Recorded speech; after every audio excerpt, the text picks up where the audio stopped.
الاسعار اللي انت بتبيعها دي انت هبلت في دماغك؟ انت عاوز تخسرنا ولا ايه؟ ريس هو بيضربني ليه؟ سيبك منه، اللي انت عايز تعمله تعمله. يعني العروض شغاله؟ شغاله يا حاج، وهنبيع من اول 10 جنيه بالصلاه على النبي ب 10 جنيه الله يبارك ب 10 جنيه طب انا هعمل ايه طيب؟ ب 10 جنيه ب 10 جنيه ب 10 ب جنيه 10 جنيه. وانا هعمل ايه؟ هيعمل ايه؟ هيبيع ب 50 جنيه 50 ب جنيه 50 جنيه وانا اعمل ايه يا ريس؟ ب 75 جنيه ايه؟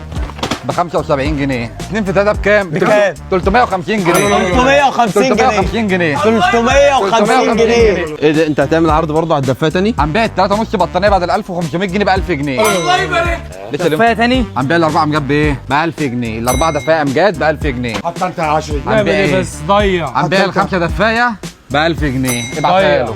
حفظت تاني. تاني يا حاج، اي مشايه ب 200 جنيه. الله يبارك مفيش حاجه على اللطقم الكبيره بقى. بص الحلويات ديت اي حاجه بكره عليهم ب 250 جنيه الطقم، يعني يبارك. الاربعه ب 1000 جنيه. تبارك بسم الله انا مروح. لا راح فين؟ مروح بالله يا عم. بس احنا كده بنبيع بخساره والله يا عم. ابدا. في ايه تاني؟ في شويه حلويات، تعال اما اقول لك. قول لي. شفت الاربعات دي مالها؟ ب 99 جنيه. نعم. الثلاثات دي ب 75 لا جنيه لا لا لا لا ودي ب 50 جنيه لا لا لا لا ب لا 150. لا لا لا. طب ايه؟ خلاص ب 150 دي لا دي عزيزه عليا شويه. ب 150. اوعى تيجي ناحيه البورنس. ليه بقى؟ انا بقول لك اهو. ب 350 جنيه. ضيع. بس يلا نروح انا وانت نقعد على كافيه نشرب اي حاجه تسكن الموضوع ده. عرض واحد بس. خلاص. والله عرض اخر عرض. عرض ايه؟ العروسه.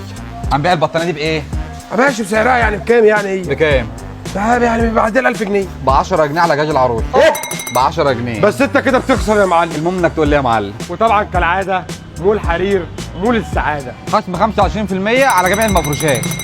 مستنيينكم يوم الخميس من الساعه 12 حتى مطلع الفجر. مول حرير هنا في عروض بتطير.